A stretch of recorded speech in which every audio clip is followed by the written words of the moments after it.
Second Kings chapter 2 verse 1.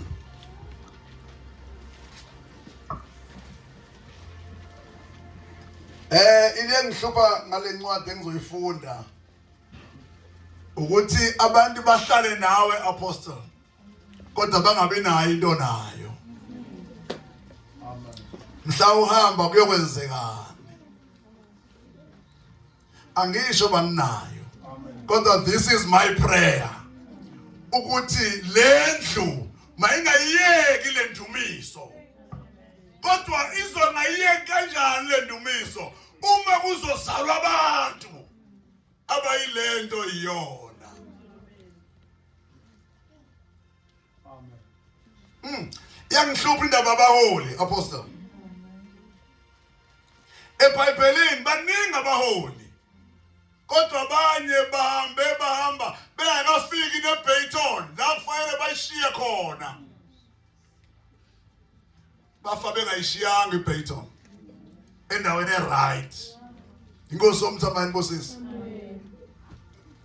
Abanye kunamazwi akhulunywa kubo uNkulunkulu bangawenzi.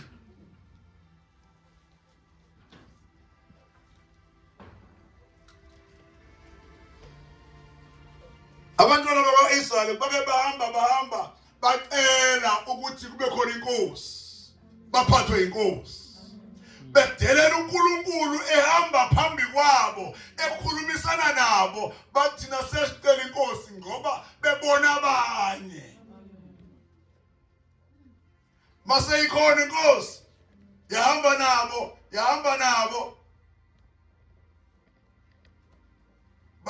yalalela bona yangamlalela uNkulunkulu. uSawuli wathi uNkulunkulu ngimalile uSawuli.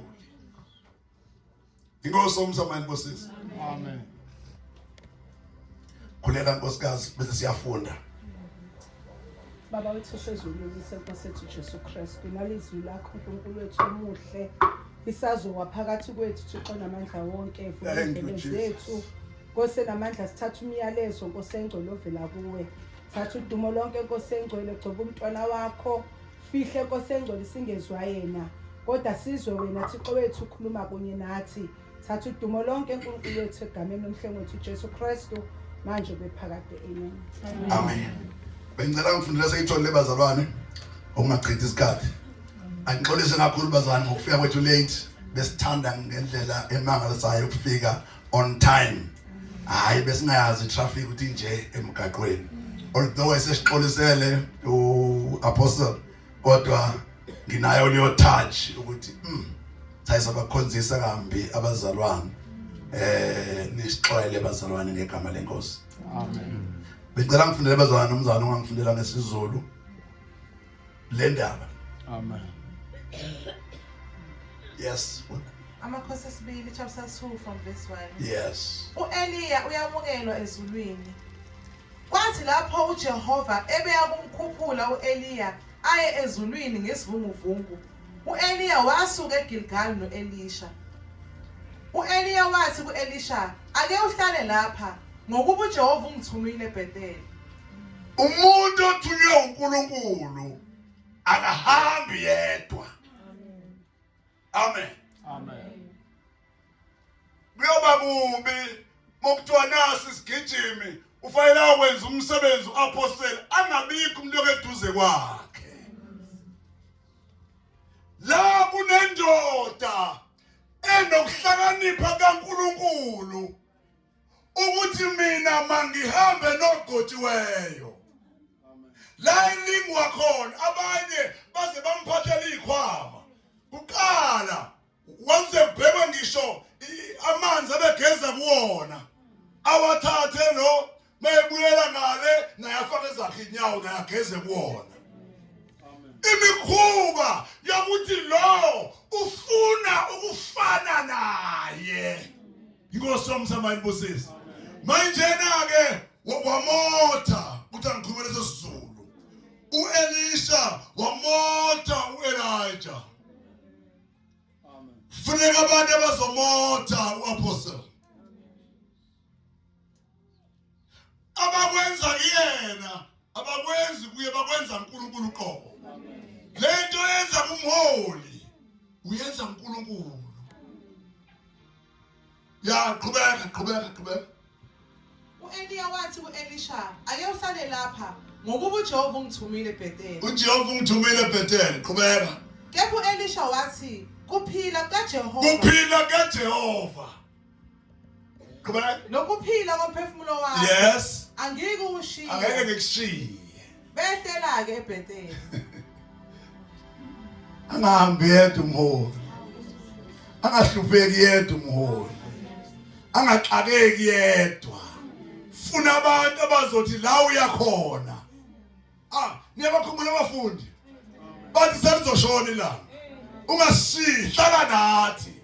Ngoba engafuni bafikelwe ukuhlwa uJesu engekho.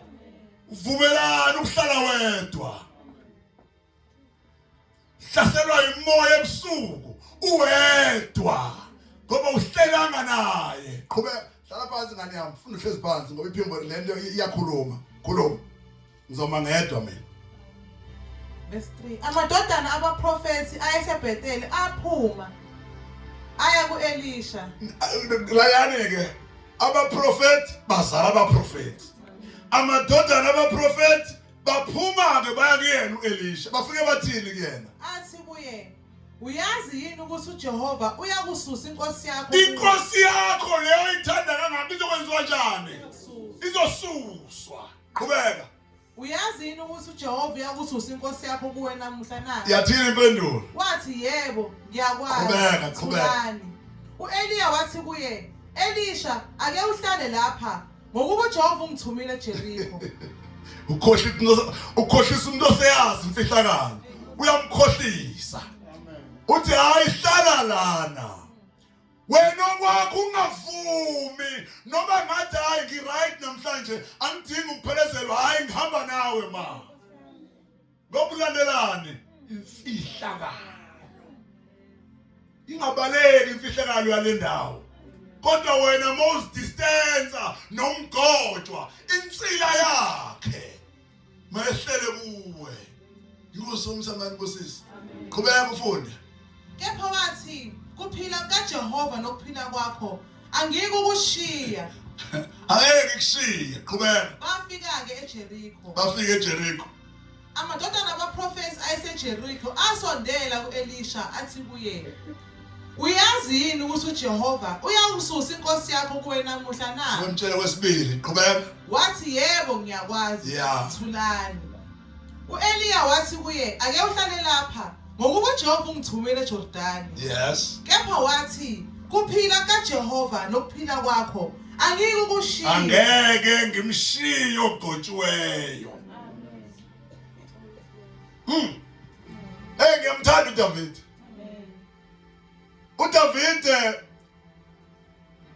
wazi uSawuli eseliwe uNkulunkulu sekuthiwa lo ngimalile. Kodwa uDavid wathi ogcotshiweyo kaNkulunkulu ngeke ngimthinte. Nobe ehlasela uSawuli ngoba kwaba khona ingoma eyayihlatshelelwa. Athi amabutho uSawuli ubulele inkulungwane eyodwa, uDavid ubulele inkulungwane eziyishumi. Ngoba imisebenzi kaDavid wayegcotshiwe ehlathini yayinezinto ezayikhomba ukuthi uyena oyinkosi. Wahamba ke wamhlasela uSawuli wamelana naye. Ekumeleni naye wamfika eseqasheni. Unokuthi ambulale wasika umphetho wengubo yakhe. Uthe sekwenzile lokho wathi ngonile kuJehova ngathinte ingubo yogcotshiweyo waxolisa uNkulunkulu. Kodwa ngoba bengumunye umuntu bafuna afika ambulale. Bekelana ogcotshiwe. Ulwenani nogcotshiwe. Amen. Qhubeka. Bahamba-ke bobabili.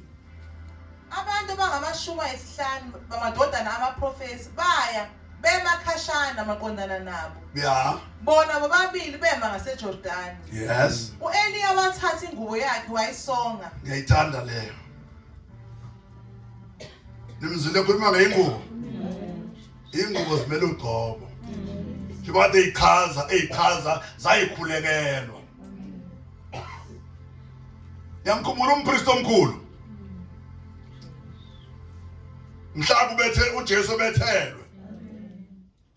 Kuthiwa umpristi omkhulu waqebula mhla embuza ethi uyinkosi yini wena?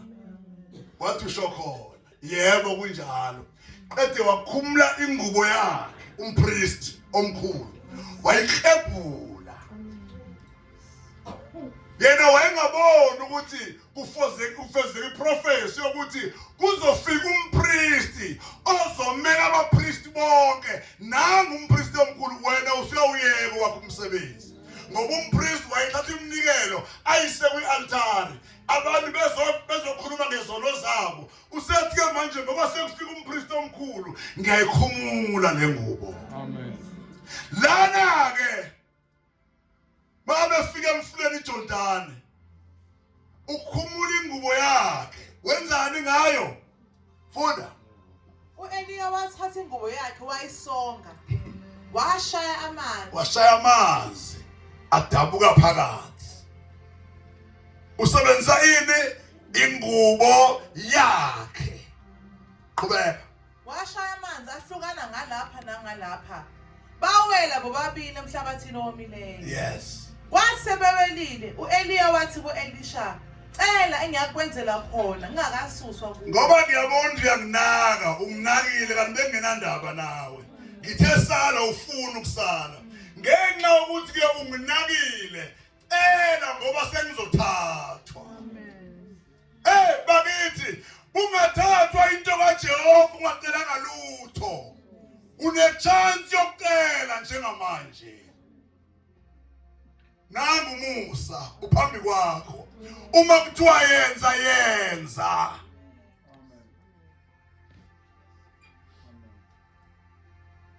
Abanye bamelana noGobo. Uma nje izwi lenkosi, iGreat Commission ithi hambani umhlaba wonke. Nishumayela ivangeli kubantu bonke.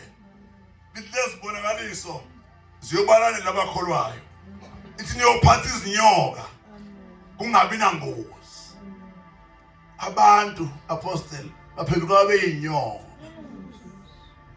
Abantu baphethe. Uma ungaqaphele liphi lezwi elithi omunye mayela esilingweni nina bomoya mbuyiseni onjalo bamba. Kodwa nibhasobe ungayeli njengaye. Manje mawuphethe kunabantu abeza kuwe kanti abanye bathi siyefana nathi naye. Nathi sinalo uGobo. Yamkhumbula umawulukuzana uMiriam. OMiriam beno Aaron. Bakhuluma ngoMose egotshiwe. Bathi kuye kodwa uMose yini la yenzayo? Aganwe umkhushi. Aganywe umtopiya. Balwa naye. Bakhohliwe ukuthi lo muntu ngogotshiweyo. Bona kumele bengala omunye kwakhe omnye bengala. But instead bakhuluma ngaye. Noma khona oyibonayo ongayiboni kahle ngomoli, ungayikhulumi ningayidiscuss nje ekhaya, kodwa ihambiseni kuye ngenhlambuluko. Awu ngekazi yenkosi umholi, khona singaboni kahle khona. Ngoba nibalekelani? Nibalekele ukuthi uGobo lungabaleki kini. Inkosi umthamani bosisi. Qedela.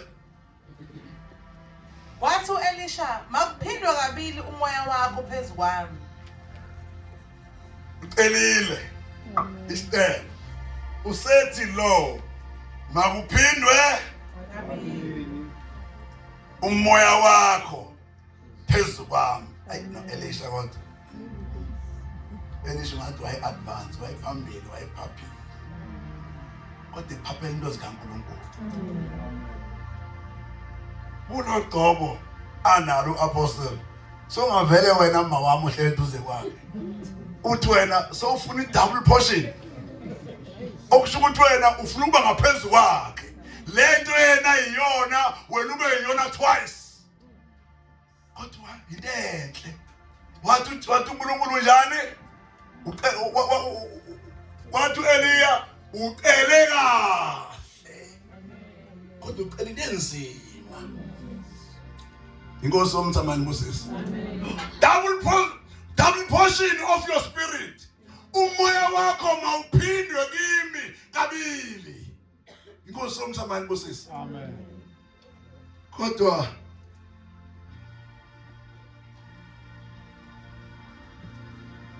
uthi umpostoli Paul ngikulwile kulokuhle. Ekusho lokho ukhulisa uTimothy. Uthi Timothy mfana wami libambe leli vangeli ngoba mina sengikulwile kulokuhle ngilindele umqhele. Ingozi yethu ukuhamba singawabambi ama-principles ashiwe umuntu ophambi kwethu. Amen. Phinda leyo verse. Kwathi sebewelile u-Eliya wathi ku-Elisha, cela engiyakwenzelwa khona. Yisho ukuthi ufunani. Wena instead obusho ulwa naye umholi. Amen. Uthi Miriam, hawu wenze kanjani ukuthi lo aganwe umkhushe? Ngoba uyena wasifundela umthetho. Ebazalwane, uNkulunkulu akadlali kanjani. Amen. uNkulunkulu uyena okhipha umthetho omnikezile uMoses. Hamba utshela abantu bangaganwa abezizwe. Kodwa yena uma sewufika umthini uthanda umkhushi akasabuyeli kubona azothi umholi khona kungafanele ahambe ezijustify khona. Amen. To prove ukuthi umholi waye wrong. Umthetho uthi abangaganwa isizwe. Kodwa uma sebekhuluma ngaye uyababiza uNkulunkulu. Ngicela sihlangane ngasemnyango wetende nina nobathathu. Amen. Aaron, Moses, nawe Miriam. Usiyababuza anesabanga ngani ukukhuluma ngenceku yami. Akabuza ukuthi niwakhulumele namanga. Akasho bani khuluma namanga. Kodwa uthe anesabanga ngani. Amen. Noma sinamile noma kumnandi kodwa sibhasobha ukuthi inceku ekhandlekayo, inceku engalali lithandazela, nina ncikani kuyo ukuthi singakusiza ngani. How may I help you? Okweni lokho ofanele nikwenze egama lenkosi. Amen. Ukuze nithole a double portion. Amen. Qhubeka uqedela. Wathi u-Elisha, makuphindwe kabili umoya wakho phezu kwami. Double portion of your spirit. Qhubeka. Kepha wathi, Endenzima. ucele into elukhuni. Ya. Nokho, uma ungibona lapha ngisuswa kuwe. Uzombona kanjani esuswa uma ungamazi mayegula? Uma ungamazi mayeqalekile? Mayeswele wena ukho. Kodwa iba seduze komholi la ekhona. Eduze noJesu, eduzane. Eduzane Nkosi, eduzane. Eduze.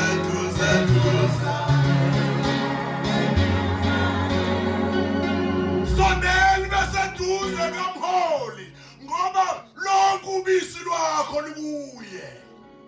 Ukuthula bazalwane. Amen. Umuntu ogcotshwe uNkulunkulu unezinto okumele ayishiye kuwe. Amyeka wahamba yedwa. Akumele futhi ahlupheke. Kumele mayexakekile athi uyabona uyafika wena. Leyo nto beyixakekele wena usuyimpendulo yayo. Inkosi yomthamani Moses. Amen. Ngoba uhambeli kude. ukude naye. Amen. Inkosi yomthamani Moses. Yafunda. Uma ungibona lapha ngisuswa kuwe, Ya. kuya kuba njalo kuwe. Mawungibonile ngisuswa, uyombona kanjani ukude naye. Sondelane. Nibe seduze kwenceku. Ithi mayikhandleka nikwazi ubuhlungu bayo, nilwazi usizi lwayo. And then God will open izibuso zonke zayo zehlelekini. Qhubeka. Kodwa uma ungangiboni, akuyi kuba njalo. Ngongangiboni ngeke kube njalo. Kodwa angangiboni kanjani ngoba uthe noma ngabe uyaphi la uya khona nami ngikhona. Wakwasho uPeter. Yamkhumbula uPeter. Amen. Kodwa usho ngenyama yakhe. uPeter wayethembele kakhulu kwi-strength sakhe. Nayi ingozi yethu bazalwane. Singahambi ngawethu amandla. Ingakho wathi uJesu hlalani nize nenzwe njani? Nigcwaliswe ngamandla. Manje wena uzohamba ngamandla akho, ngamandlingo zakho bese uvelobala. Kwenzekani mfethu? Wena phethe uyamtshela uJesu, wena uzongiphika. Kodwa lingakakhali. Uthi uPetro, ayi omunye mina ngeke. Ngoba lokho wayebusho ngokuzethemba. Kanti uJesu uyambona. Wangayinaka into ayikhulumayo. Wathi mina Petro ngikuthandazela. Ngoba uqale wathi futhi ngimbonile uSathane ekhuluma naye uPeter. Ngimbonile uSathane ehlela phezulu kwenu njengonyazi. Kodwa mina ngikukhulekele ukuthi wena mase uphendukile usindisa abanye. Wenzekani kuPeter? Mayesebhekane nesimo sembuzi intombazane ithi nokwenza kwakhe lo ungathi behamba naye uJesu. uJesu ufile ngaleso sikhathi akavuki futhi. Mayebona yena uthi nokwenza kwakhe uye lo behamba naye. Amen.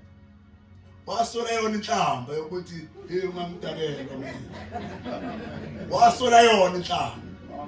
Wathi sifazane endini ngiyeke. Kwenzeka yini? Ufezekizwe lokuthi wena kade kuhamandla akho. Kodwa uJesu ngoba ukuthandazele wotha naye emphiki uJesu. Lakhala ikhude lamkhumbuza. Bazalwane singahambi ngamadlingozi. Thina we rely emandleni akhe. Hambani emandleni aphiwe yogi. Beganini begani baba. Omanani la napoge.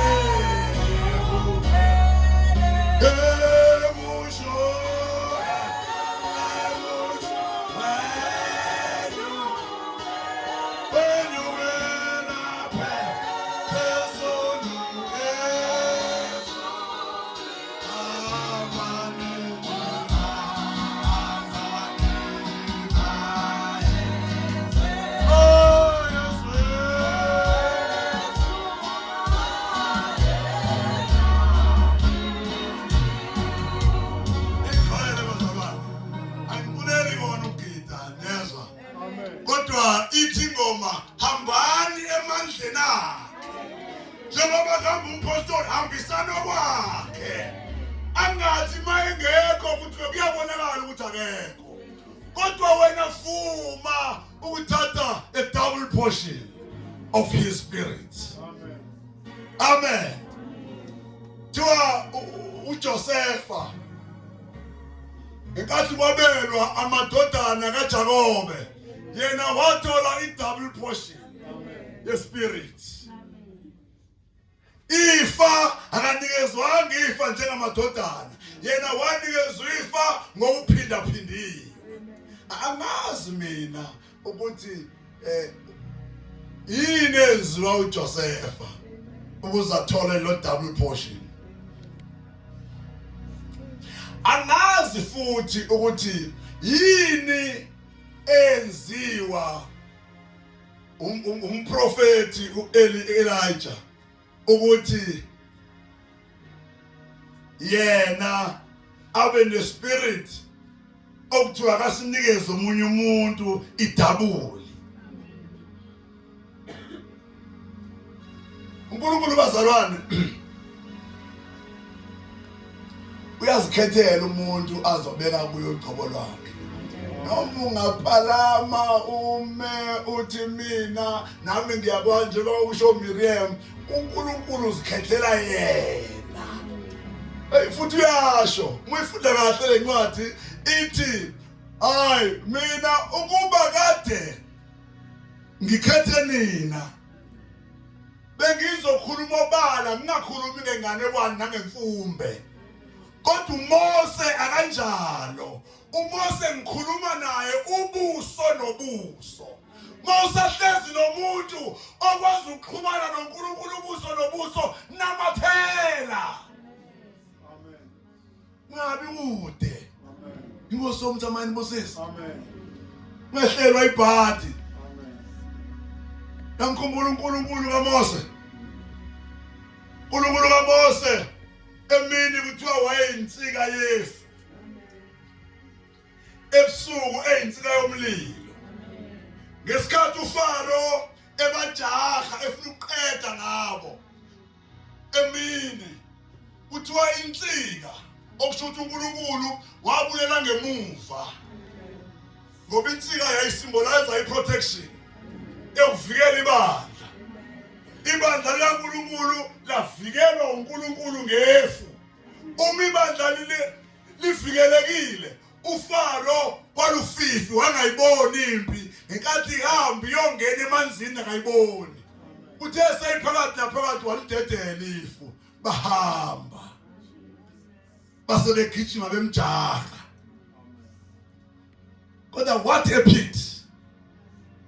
Bonke labo bantu kuthiwa iningi labo wayengathokozi ngabo.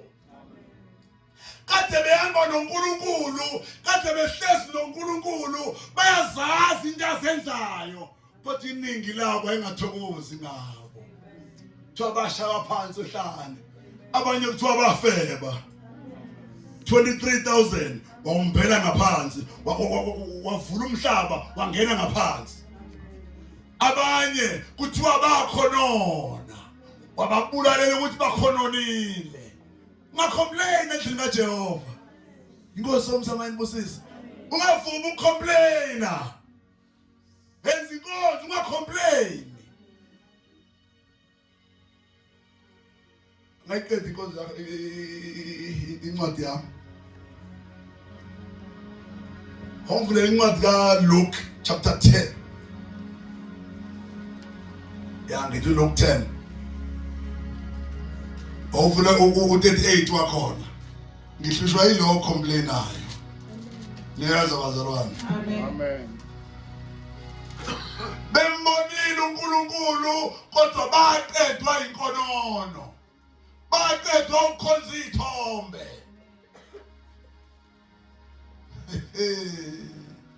Sewushunyezwe kangaka.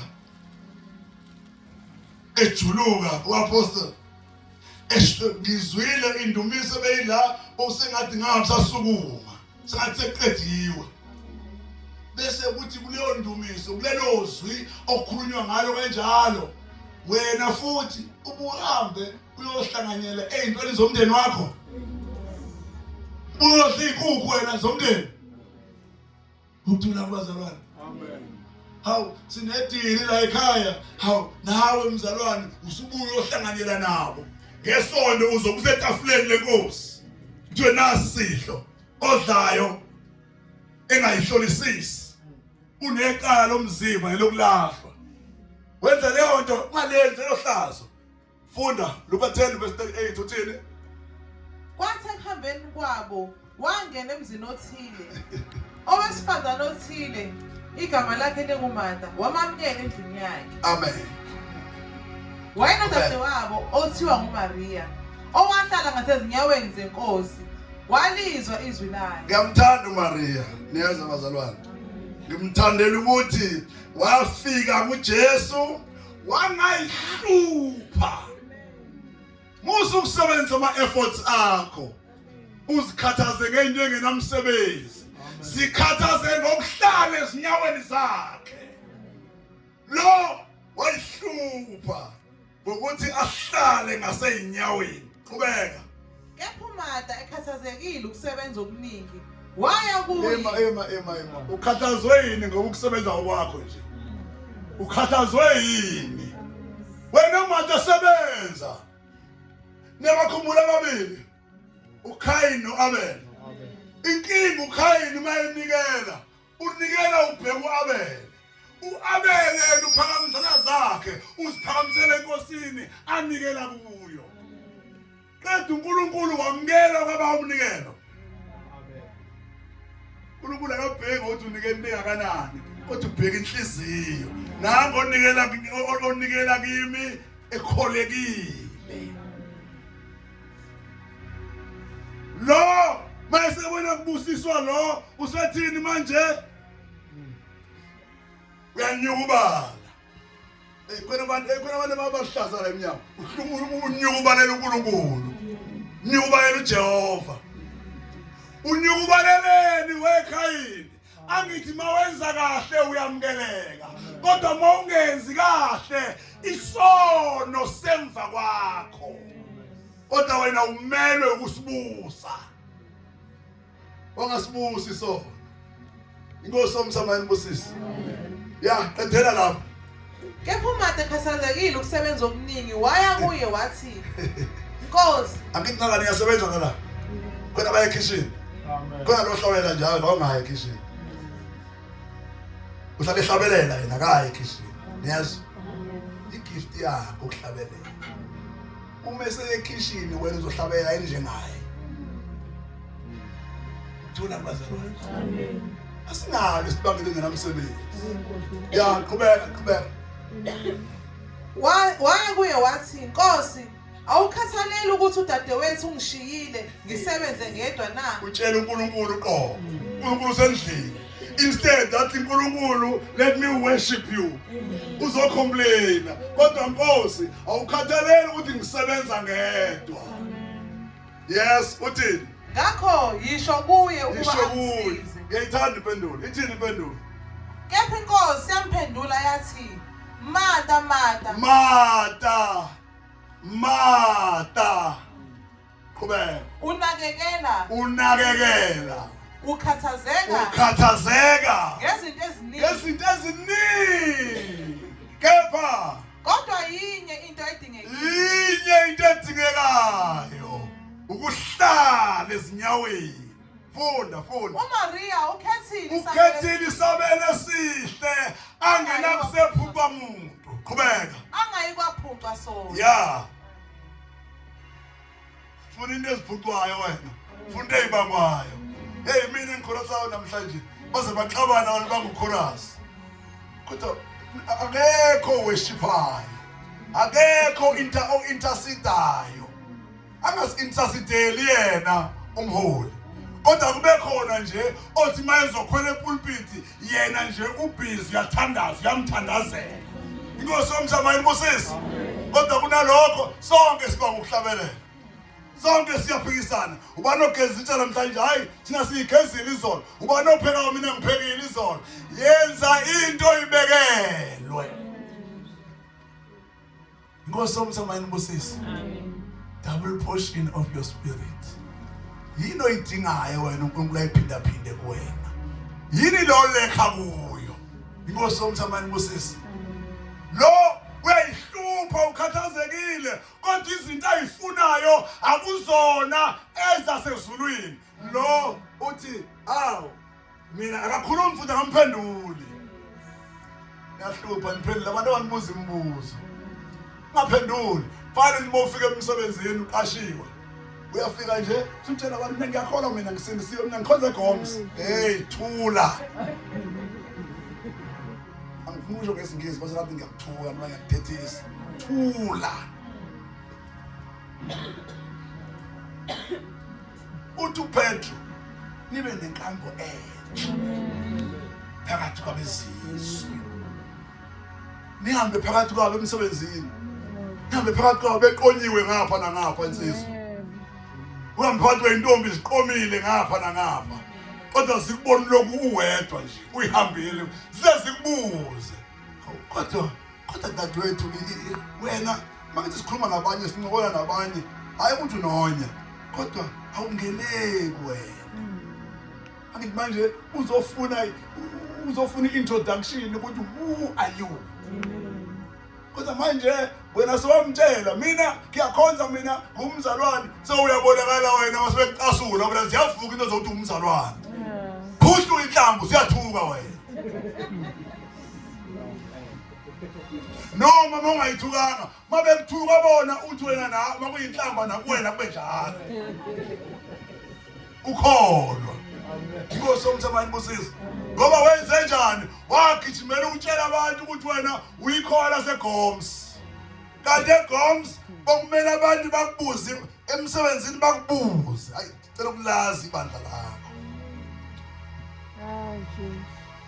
Uma engekho umuntu okwafika la efika ngawe okusho ukuthi ayikabonakala inkonzo yakho la usebenza khona.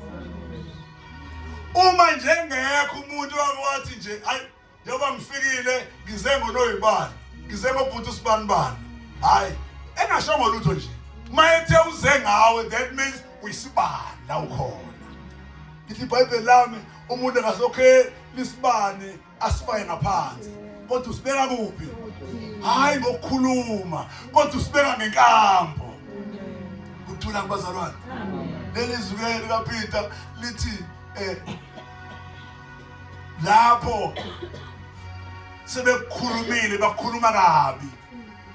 Ngokukhuluphala ngani yami bathi usibambe hayi usibambele ukhulelwe. Mawuncipha bathi amagama amathathu.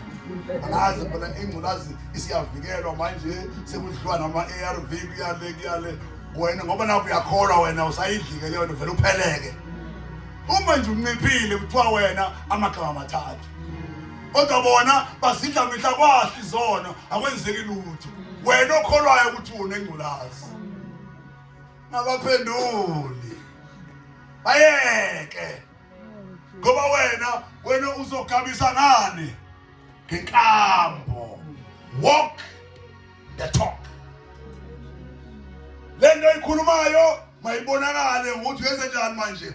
Uyayiphila. Kungcono ukuliphila ivangeli nokulikhuluma. Baningi abalikhulumileyo behluleka sengumshilo uPeter. Peter wakhuluma wehluleka ukwenza. Ngoba naye wayekhuluma ngani? Ngamandla akhe. Moya kaNkulunkulu wehlela phezukwethu usenzise. Inkosi yomthamani bosisi. Sengehlela ngezansi. Funda ngale nkosi yokugcina. First Kings chapter 2 verse 1. Khulumela kancane ngayo. Kodwa ifunde nje phansi. Amakhosi okuqala chapter 2 verse 1. Yeah, exxolisa umlalisi nezo. Kodwa umlalisi. Ngoba ukhuluma ngicuri futhi. Amen. Yeah, funda. Izinsuku zikaDavide zasondela ekufeni. Wayesemiyala uSolomon indodana yakhe ethi, mina sengihamba indlela yawo wonke umhlaba. Ngalokho qina ube yindoda. Uzoyalabani uma engekho umuntu obeduze kwakhe. Amen bazalwane. Amen. Ufuna incwadi kaGenesis 27. Tu Isaka esemdala. Esenjani? Wabiza indodana yakhe enkulu. Wathi woza mfana wami. Hamba ungizingelele. Lokhu kusho ngoba esemdala ufuna indawo la ezoshiya khona i-double portion yespirit sakhe. Amen. Makusala ukuphila, makusala isibusiso, kodwa yenza kahle kimi. Ongenzi. Awu, inceba kaNkulunkulu akazi indlela lutho lwakho. wena nje monikela ijuma nje sephelele awukwazi ukuthi nje awu ngisawukhonga isibusisi. Indoda endala yathi nje ungizingelele ukuze umphefumulo wami ukubusise ngidle bese ngiyakubusisa ngakafi. Funda ngale verse oyifundayo kaDavid. Uthini uDavid? Mina sengihamba indlela yawo wonke umhlaba. Ufuna ukushiya kumfana wakhe. Ya. Ngalokho qina ube indoda. Qina mfana wami ube indoda. Ubani ofuna uba indoda la? Akukhulunywa kuphela. Amen. Nabantu besilisa. Kodwa nani niyakwazi kuba amadoda. Kodwa maniqinile enkosini. Yes, qhubeka. Ugcina isiyalezo sika Jehova Ugcina isiyalezo sika Jehova uNkulunkulu wakho. ukuba uhambe endleleni zakhe. Ya, qhubeka. Ugcina izimiso zakhe. uJehova zwane into emenza asuke. Yabona Moses akafikanga ezweni lesithembiso. Hayi. Elakho leli apostle. Wenziwa yini angafika ezweni lesithembiso? Wenziwa abantu. Wathi ephethile ukuzana imithetho ezobanika yona mayethi uyafika sebenze ithole. Ngalelanga mayefika ufika bakhala bathi wawuzosifunisana la. Sashaba ndethu thina bese sokwenzani kulamagogogo. Abantu bayidelela mase behlubukile. Yini la soyenza lana? Sasigida thina, sasithoyile le, sasiqoba itoyile mona ijole. Sasayitoyito moyi thina. Engabandleni ethu. Yini ozosifunisa yona la? Ngithola bazalwane. Amen. Ba-complain. Hawu. Labantu sengenza into ezinkulu kangaka. Ba-complain. Ba-complain ukuthi amanzi awekho. Wathi Mose yini, wathi uNkulunkulu yini lo iphethe? Wathi induku, wathi hamba uyedwaleni. Idwali labalandela lingubani kambe? uKristu. uMose waya kuJesu. Wafika kuJesu kuthiwe khuluma, uJesu uyalalela. Kodwa instead bakhulume ekasukile umholi. Walishaya idwala wathi nabahlubuki ungabe uNkulunkulu anganikhiphela yini amanzi kuleli dwala. Walishaya kwesibili inyamenza angafiki imizimba emibili wayishaya uJesu kanti uNkulunkulu uthe khuluma kuyena. Amen. Ungalaleli. Umholi wangafiki kodwa wenziwe obani? Hlutshule abantu. Njengoba uNkulunkulu mayifike ekhaya mayifike ibonge igama lakhe libeke phambili likuthandazele ngezinto senze kuyo. Ingafiki ikhuleka umkhuleko omubi. Yawazi umkhuleko omubi. Nkosi lento engezwe usibani bani. Wena uyamazi. Mina ngizosho lutho ingahle incike yakho kanjani. Inkosi yomsamani nkosisi. Amen. Ya qedela. Ugcina izimiso zakhe. Nemiyalo yakhe. Miyalo. Yes. Nezahlulelo zakhe. Nezahlulelo zakhe. Nobufakazi bakhe. Njengokulotshiwe emthethweni. Siyamafa kwindodana. Thatha isikhathi sekhona. Kodwa ungamehla nje laqala ngiyihlabele ngoba ngiyalibazisa. Ithi nandifa. Bazalwane, ifa leli akade ngilibona la. Ifa leli ninalo.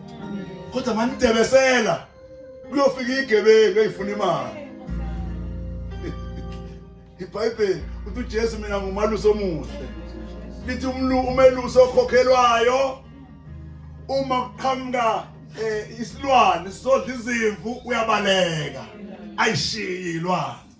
Kuyofika abakhokhelwayo abangenalo igazi lalomsebenzi ngoba nina ninqabile ukuthatha a double portion of this blessing. Inkosi yomsamani nkosisi. Ayikhuli inkosi mina nciphe. Ngalamazwi ngithi kuleli khaya. Hayi ningavumi bazalwane. ningavumi. uNkulunkulu mningi kule ndawo, uNkulunkulu mningi kule ndawo. Ningavumi ukuthi incebo kaNkulunkulu ngelinye ilanga ingashumayela ivangeli, ishumayela usizi, ingashumayela ivangeli izothetha, ngoba kuzokwanda ukuthetha kunciphe into zikaNkulunkulu. Babusana ngicela usondela uzongithandazela.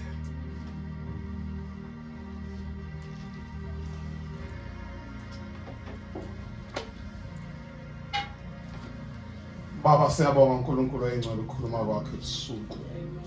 Baba, siyayidinga Nkosi, siyayidinga le double portion oyambulayo ebusuku, Nkosi eyingcwele. Nkosi wesimanga ngempela. Ukhulumile nangaye emini, Nkosi eyingcwele, namanje usaqhubeka nayo. Baba, sawadinga lamandla avela phezulu kuwe. Akekho omunye Nkosi ngaphandle kwakhe esimthembileyo. NoPeter wasebenzisa amandla akhe wahluleka Nkosi eyingcwele, ngoba hayi awasebenzi umuntu, kusebenza wakho Jesu. Nkosi sisize, siyawadinga Nkosi eyingcwele lamandla, egameni lika Jesu Kristu waseNazaretha. Amen.